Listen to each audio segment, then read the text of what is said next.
again, friends and fans, Bob's Barn Workshop. I know you guys have seen me start the demolition and remodel of our master bathroom. And I know some certain members of, could be the family, are very anxious to see a finale and see a reveal. Well, I'm going to tease you a little bit longer because I had some subsequent videos during the construction. Now, I didn't do the construction, most of it. We did hire a tile contractor because we did the whole new floor in ceramic tile, the whole walk-in shower all in ceramic tile. So that's pretty much what he had to do. I mean, he mounted the, I could have done this, but you know, he was in there working, so he installed the actual vanity, did the plumbing to it. The plumbing just needed to be modified a little bit to be in the right location. You know, I had to take the toilet in and out, he painted the walls, we put up crown molding, blah, blah, blah. It's all done right now, except for the shower doors, which are due in a couple of weeks. So see, I'm going to hold you off until the shower doors are installed so you can see it complete, not halfway done. Because these shower doors are very beautiful, and they will add to the look tremendously. So we're going to save that for a little reveal later. But what I'm going to show you now is what I used.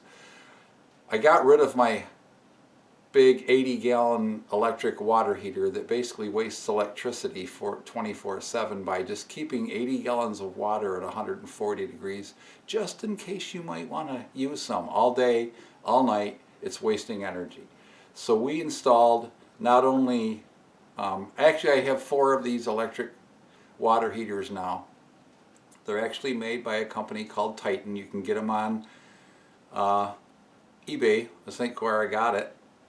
It's a Titan SCR II. It has a maximum current draw of 54 amps, 220, but it's the size of a big book. It's probably yay wide, yay tall, maybe 3 inches thick. It has a cold in and a hot out, and it comes with a cord about 2 foot long already attached. So I'll show you how I interface that so it's easy to service if I need to.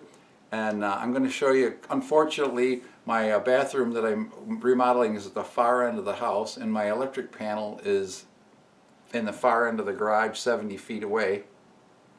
So I had to buy 125 feet of number 6 2 copper with ground wire to run all the way from out there, through the attic, down through the garage wall, into the drop ceiling down here, and all the way down to the water heater. And you will see that process in this video. So any questions about the water heater? I love them. They're like 250 bucks a piece. They have a service system with them that you send them back, and like 50 bucks they'll repair whatever might be wrong with it. So and they're bulletproof. I've got 4 of them now, 2 at the lake, and they're working fabulous year after year. I've got one under the kitchen sink here that I've had in for years, so that instead of the water coming all the way from the water heater in the back of the house all the way up and over and taking 5 minutes to get there to get hot, now I turn the spigot on in 5 seconds it's hot. So it's right under the floor, underneath I put it right up in the rafters of the drop ceiling. Alright guys, so let's go on to watching this video now, and I'll quit jabbering, which is hard for me. Well, hello again, and welcome back to Bob's Barn Workshop. I've got a lot of things going, obviously, and you know that I demoed the bathroom here, and my tile guy is in here doing the shower. I just figured this was best to a super professional. I've seen his work, it's awesome. So, how is this relative to what I'm doing today? Today what I am doing is I am installing another Titan electric, tankless electric water heater, which we have 3 already. We have 2 at Black Lake, and we have 1 here in the home, at the house, underneath the kitchen sink. The beauty of them is you don't heat water all the time for nothing. It heats the water when you draw water. So being a retired couple at home now, we're not using much hot water. This is what your Titan looks like. Now the model that I'm using is called an SCR II. It's rated at 54 amps, 11.8 kilowatts.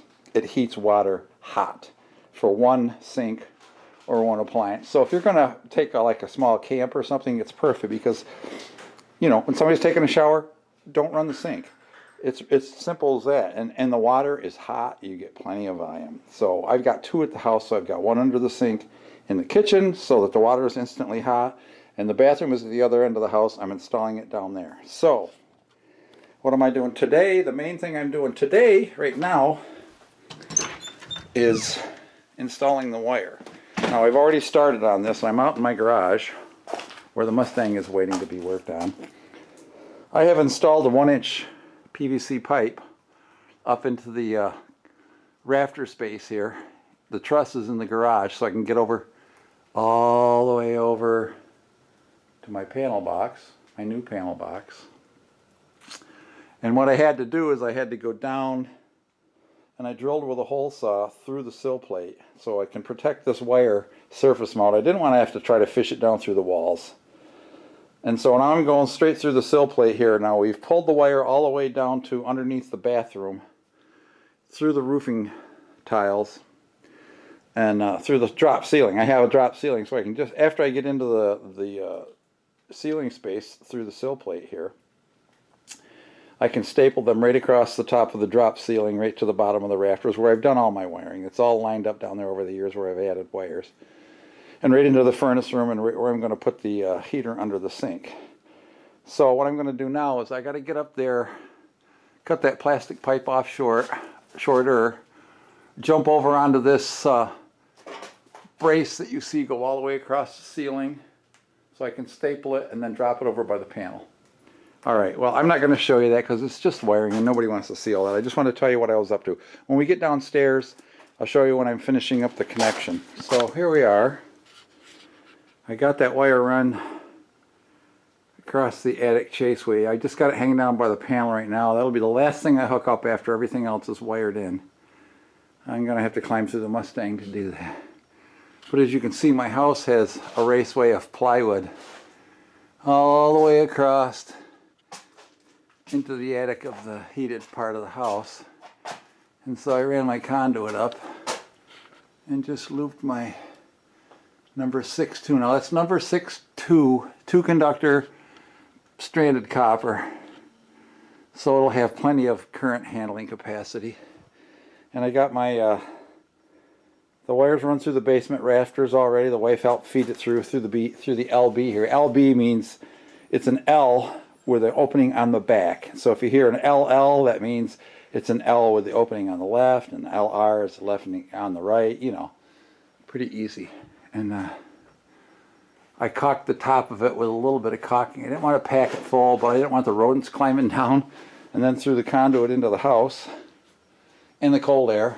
So we're done in the garage for now, and we'll be going back downstairs and stapling up the wire across the rafters. I'll show you that in a minute. A few seconds for you. All right, friends and fans, here we are in the basement. And you can see where I actually bored a big hole through the rim joist, or not the rim joist, the second joist at the end, so I could see the other LB out there 10 inches away or so. So I could get a good alignment and pull this wire straight, because my wife was in the garage feeding the wire off the spool, and it's made it easy. Now all I did is just took out every other ceiling tile, and right now I just got my wire laying up in here, and I'm just going to have to stretch it out and staple it every 4 feet. And I was able to run it through a hole I already had drilled up there for other wires that I'd run.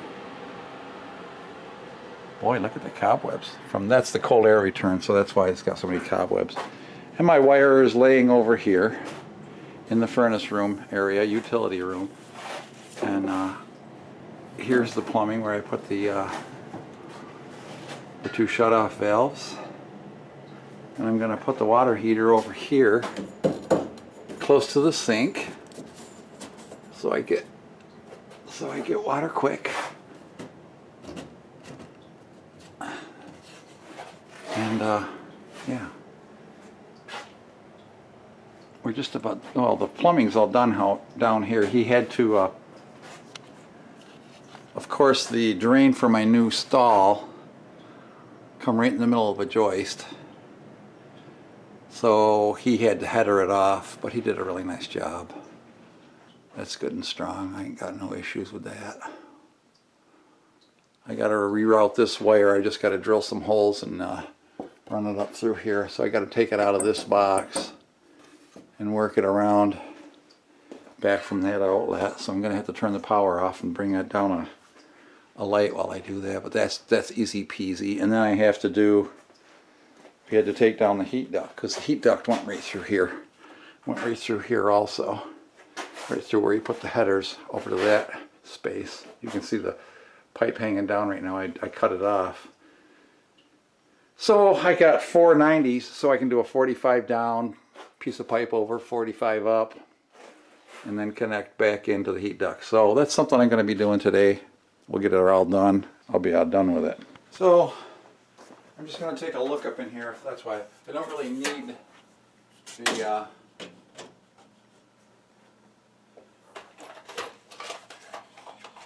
step ladder here, but I just want to be able to look up in here and make sure I'm not getting tangled up in anything that I shouldn't be tangling up with. There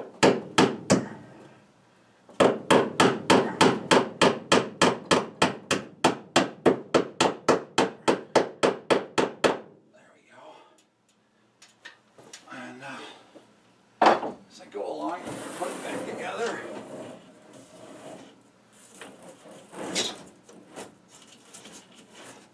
I really should replace these tiles with those new vinyl ones that don't sag and get nasty looking like this. I don't know why. Look at that. Oh my gosh. Things are terrible. Whoever get these in didn't do a very good job. I'm not real excited about it. You have to space them just right. All right.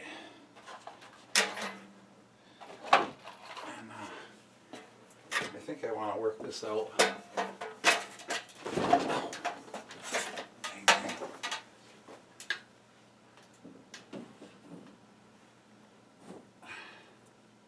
I'm going to put an extra one back here. My mouse trap didn't catch any mice. I'm going to come around this way and get around this gas pipe. That's my LP to my stove, and goes over to my gas dryer.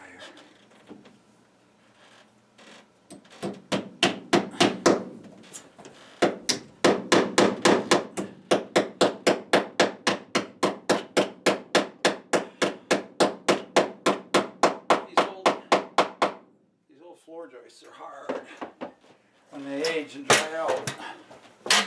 And they're all good ones from the 70s, back when the lumber was decent.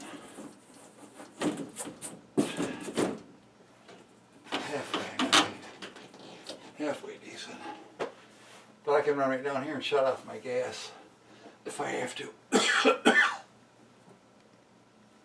going to put another staple right there now.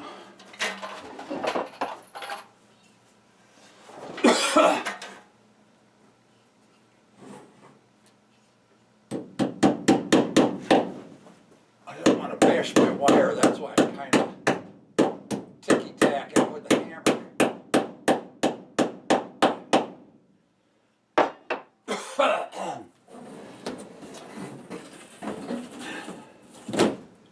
Alright, well that's it. I'm going to go all the way down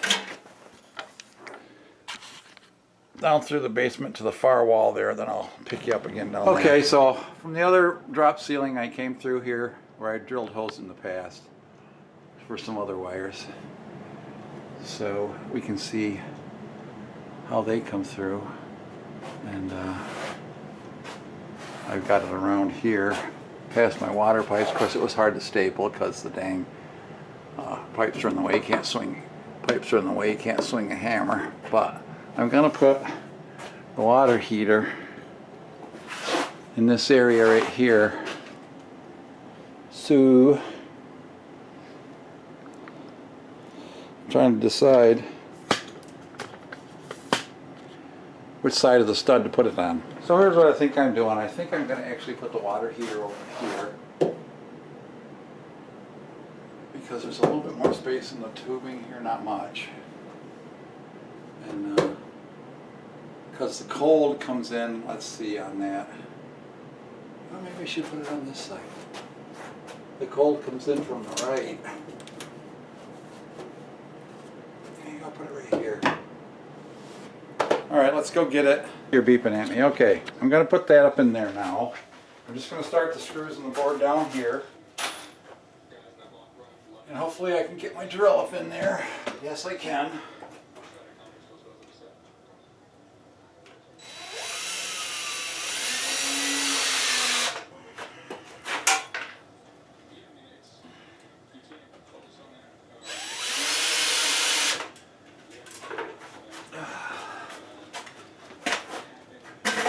I'm just going to kind of center it up between these guys.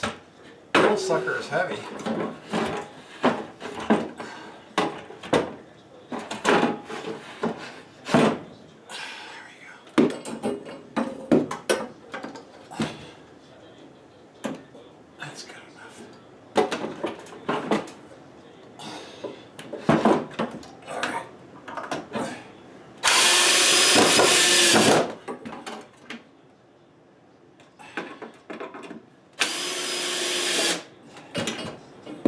There you go, solid as a rock. Alright, we're back. Actually, I'm doing a lot of these videos out of sequence. I've already finished the plumbing to this, which I'm going to show in another series. And I already ran the wire down here for this. So today, I'm going to put the plug up here, the receptacle. I'm going to put the plug on my wire, and or get this end ready to plug in, and then I'm going to go up to the garage and we're going to wire up the breaker. But I wanted to get this end done first. And if you're not familiar, this is what the plug to a 50 amp looks like. A plug to a 30 amp would have an L-shaped prong for the ground wire.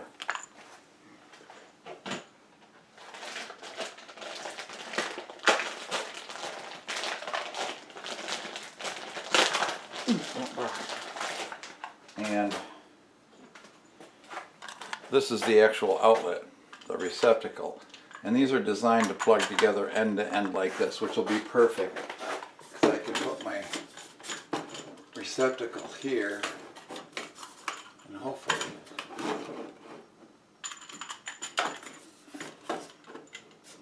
it's not going to be easy to plug it in.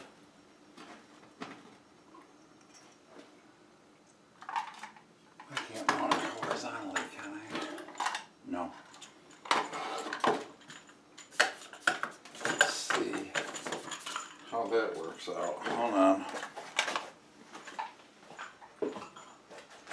Well, there's another piece of copper pipe. I really don't want to cut this wire much shorter. Oh, the gut fell out of it. That's all right. I'm just trying to position it. Yeah, I can cut it right there. Okay, I'm going to put this here so that I got room to back the plug up and pull it out. So we'll mount it up there. Alright. Normally these receptacles come with, if you notice, there's two threaded holes here. There's usually a clamp that comes with it, but opening this up I didn't find it, so I've just added my own, what's called a 3/4 inch Romex connector. So we're going to tighten that sucker in there. And that's what our Romex is going to be clamped, and that actually gives us a little more slack. And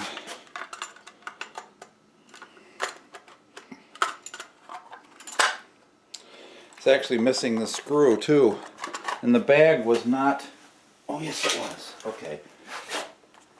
There's the part bag that came out of it. I did drop it. I still like the Romex connector better.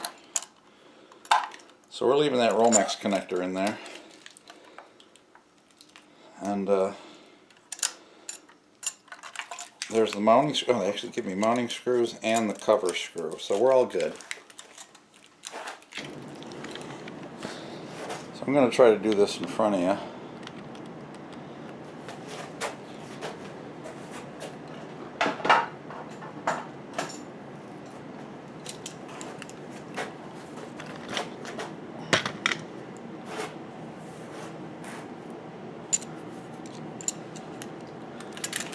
How far do I want to split that? They come up into there. So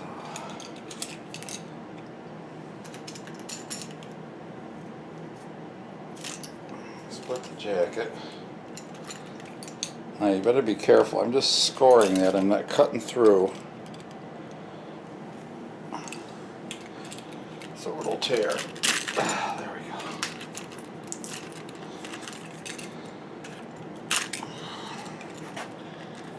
All right.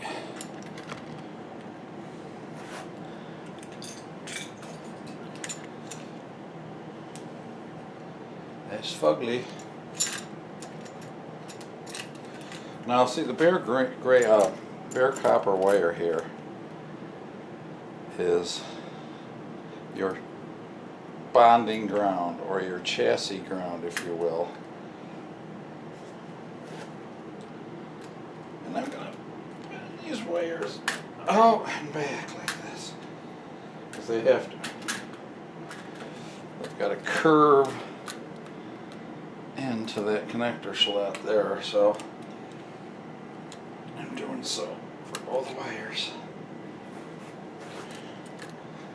Now we're going to bring some extra through here. Run that up.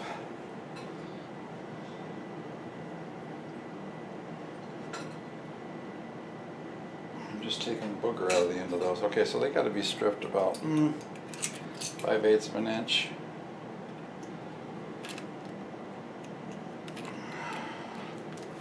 I know this is difficult to see. I don't have a workbench that that I can put this on. I'm doing Dan Aykroyd, Julia Child skit. Cut myself and have the blood gush all over the place. I think not. So anyway, I'm just trying to circle around this wire, like so, and then split it.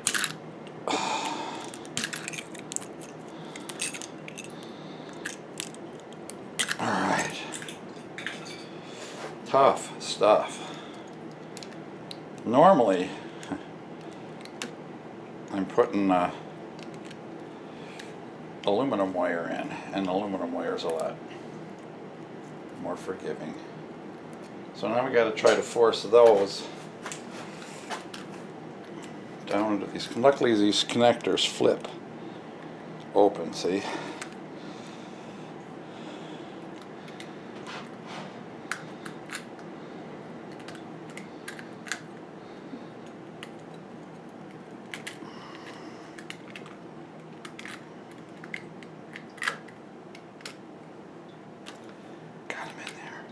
Alright.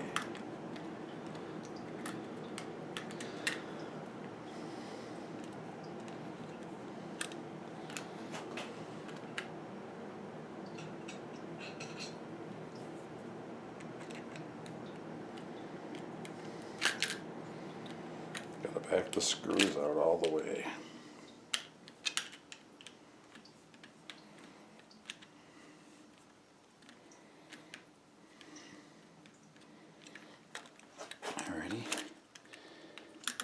Push them down and in. And over. Till they pop into the slot there.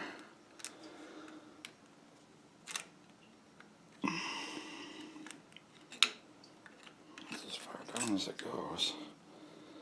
And then we're going to tighten it up. Oh, there it goes. I went right in now. Went all the way in.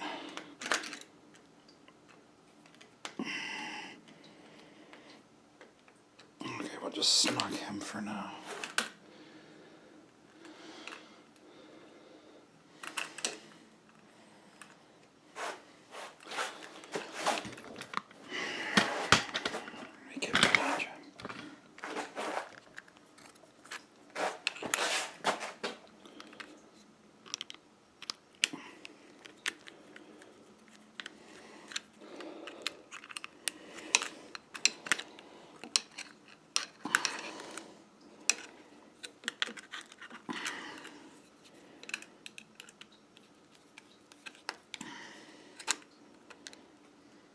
Okay, she's in.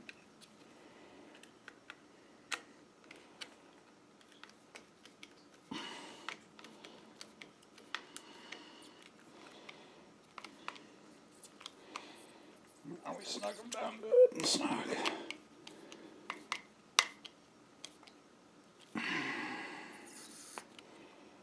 Just like so.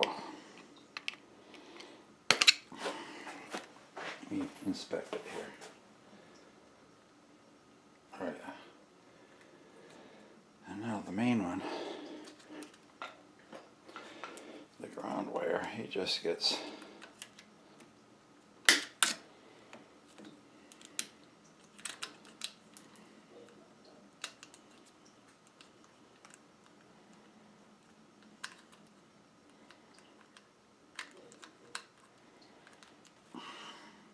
Jeepers.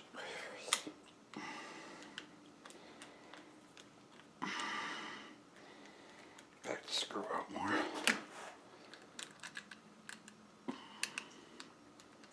Then it has to kind of push over so that that blade goes into the little slot there. Again, this doesn't carry current. This is carrying the chassis ground for safety in case some bad situation this should short out, our safety ground will make it blow the circuit breaker and keep the plumbing and the heater from becoming electrically hot.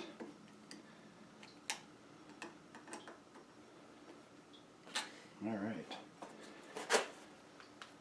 So now we got that baby on there. I hope I can get this SOB up in there.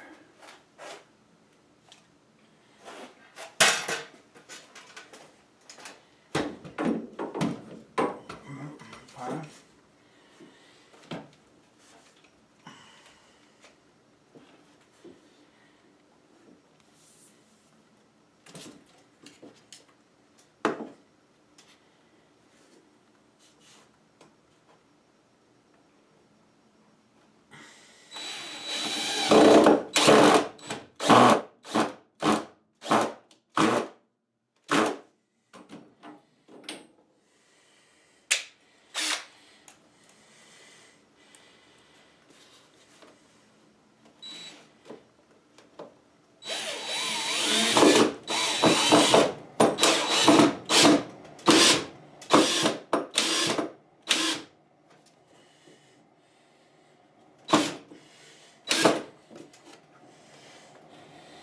All right.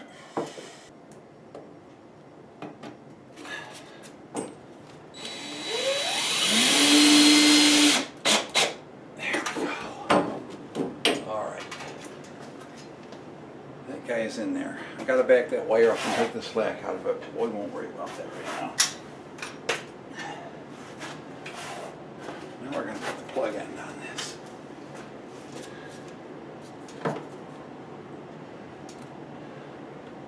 This goes the same way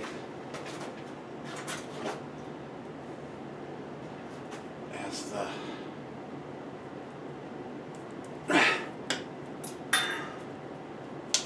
bitch cut it, didn't it? It did. Alright.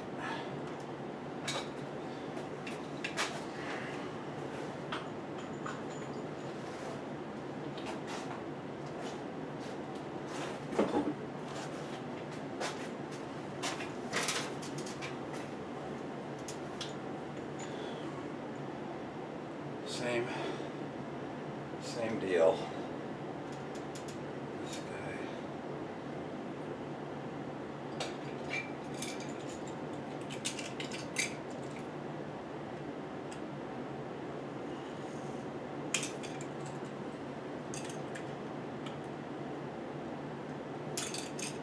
We're just scoring the wire, we're not cutting through.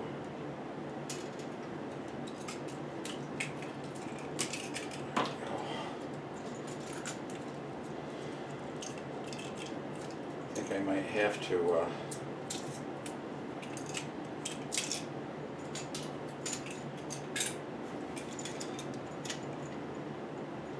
put some heat shrink on that ground wire just so I'm happy that it doesn't get in the way.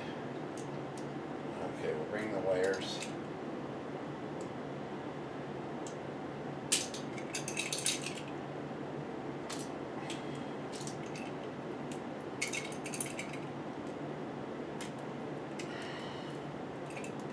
These are stripped about a ½ inch.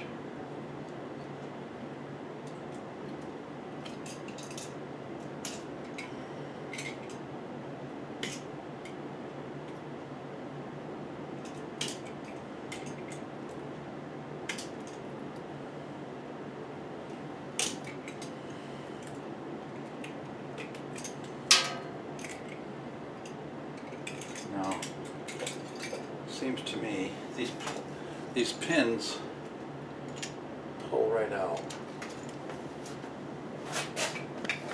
Hang over here.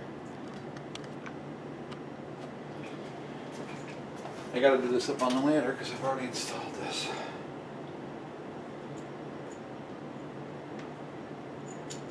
I see that bare wire is going to have to go through the center, so I'm definitely going to, oh shit, I got to cut these shorter.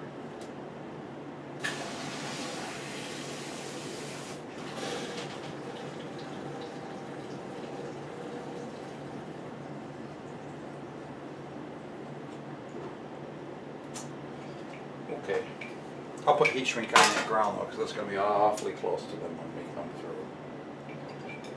I'm just going to split this so it has a little bit more stretch open to it. There we go.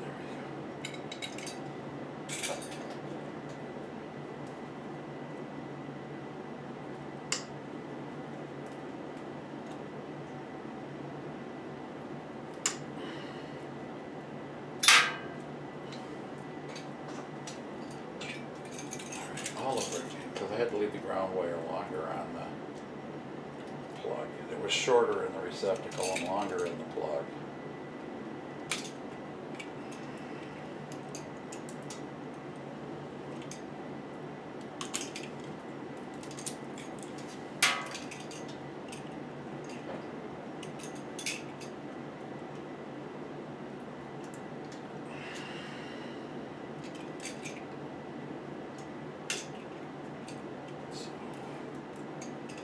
It's a nice wire. It's got clear plastic on the outside.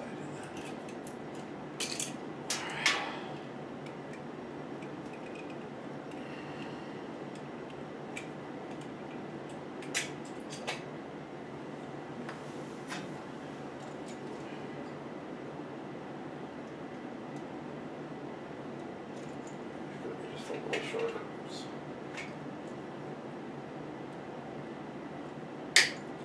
I'm going to try putting these guys on outside of this.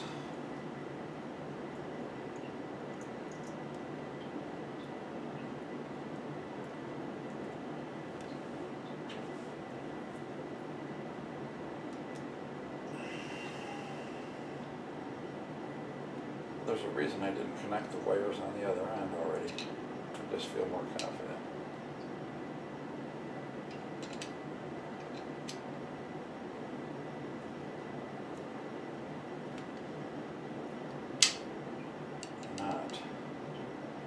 My old Craftsman screwdriver is getting pretty worn. I'm going to have to replace it one of these days.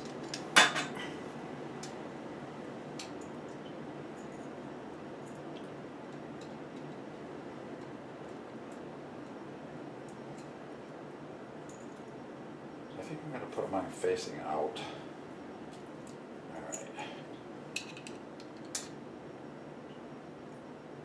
Undo this one, flip it over. Come on. Okay. It acts like it's galled and it doesn't want to come off.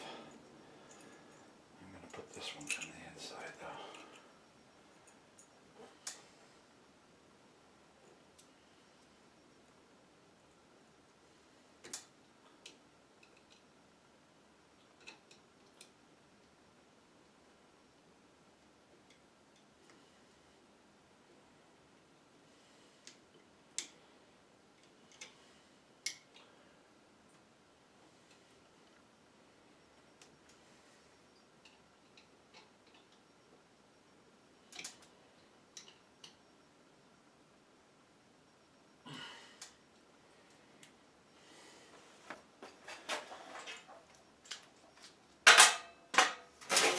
So I'm going to put the ground blade on.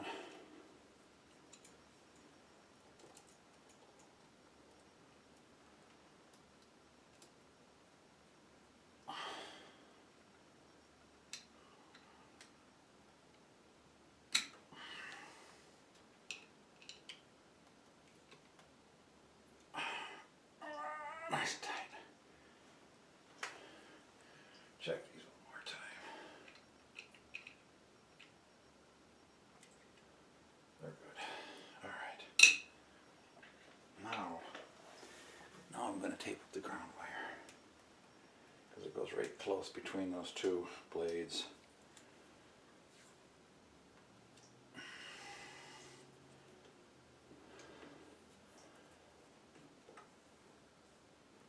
I'm going to tape it a lot.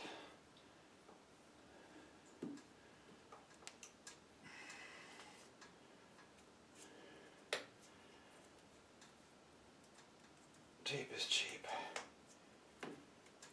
I don't want arcing.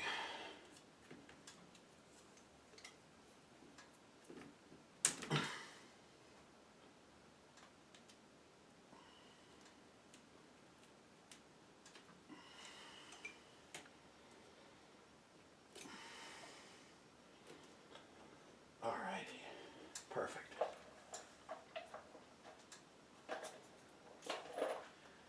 Now cross your fingers, we can get it in there.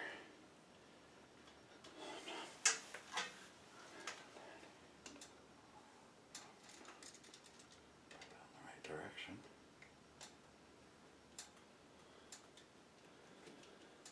And hopefully oh yeah. Oh, that really should have been the other way. God, I gotta take this off. I gotta change that around. I have to. I hope it's not galled. If I strip it on, it's screwed. Come on, baby. What's going on? Okay. Yeah, when you put it on this way, the screw tips point out the other direction. Like so.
put this on with regular range cable, there's going to be big stranded wire in the middle of this too. So.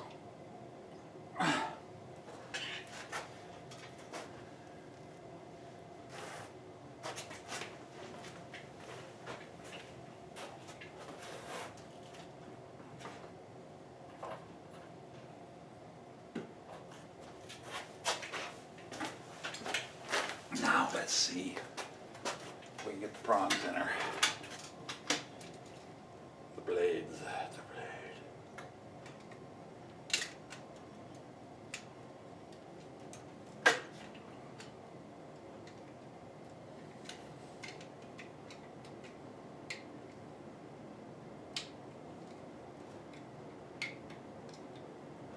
Okay, right in. Look at that. Just like I knew what I was doing.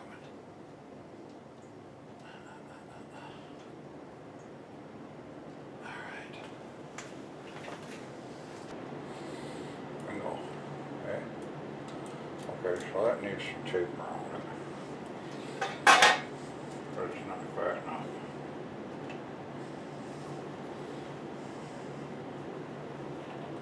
Not like it's going to be unplugged a lot.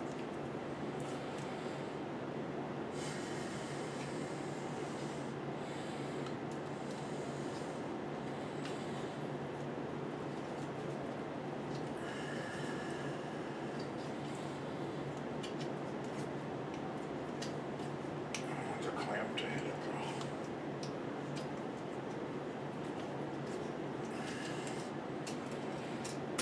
Alright.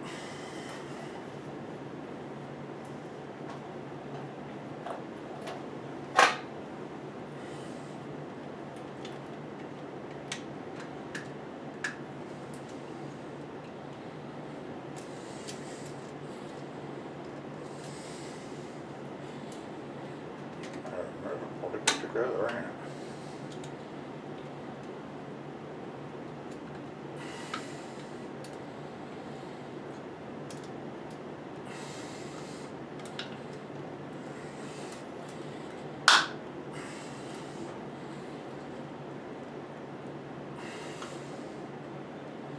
Alright. These other guys come from the top.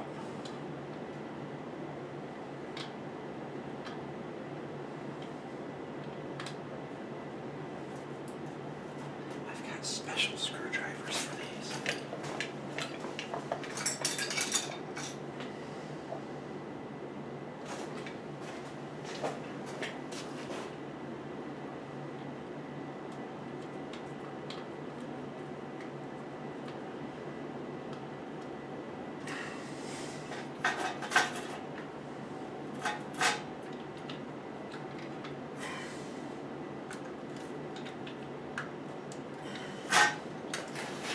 Yes, this thing has been.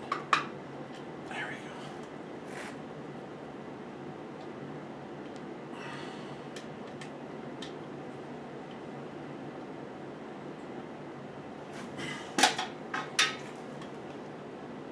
I should have my other glasses on.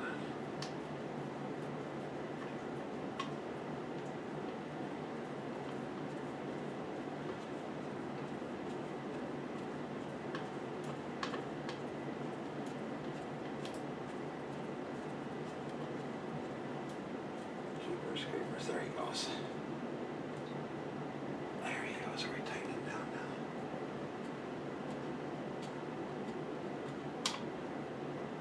Yeah. Oh yeah, she's got a grip now.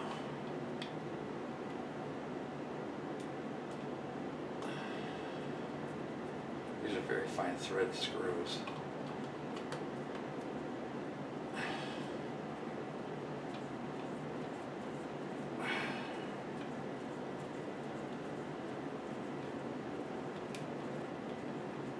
Alright.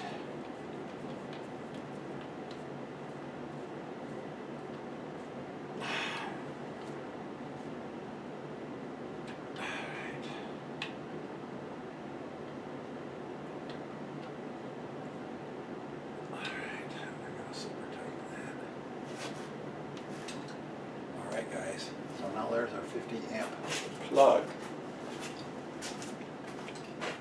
get the cover on.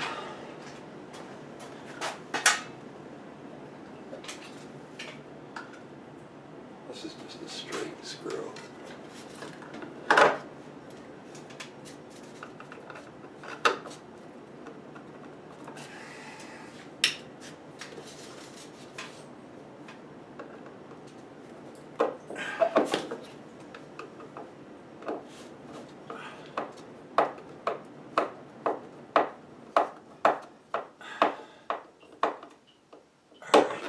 Done. And this guy could plug right into it, but I'm not going to plug it in yet until after. Just get her in there like that. That's how she's going to be when she's running like that, up out of the way. If I ever have to service this unit, remember, I have to unplug it and then shut off my two feeds, which they are, loosen my compression nuts and slide the pipes out, take the two screws out, and the whole heater will drop out for service.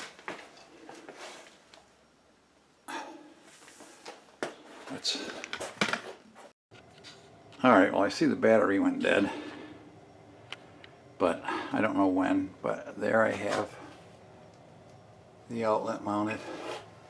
Got the plug on the end of my feed cable. Got my wire straightened out across here. And two things I did. I put insulation on here so that this gas pipe and the copper pipe don't touch. So there's no metal to metal, you know, you get like a battery action and it can make dissimilar metals corrode, so that's there to keep them from touching my gas pipe. We don't want to rot a hole in the gas pipe. And I may end up putting another board back in here or over here to support the water heater. Alright, so we're now going to go outside and circuit breaker and get this job done.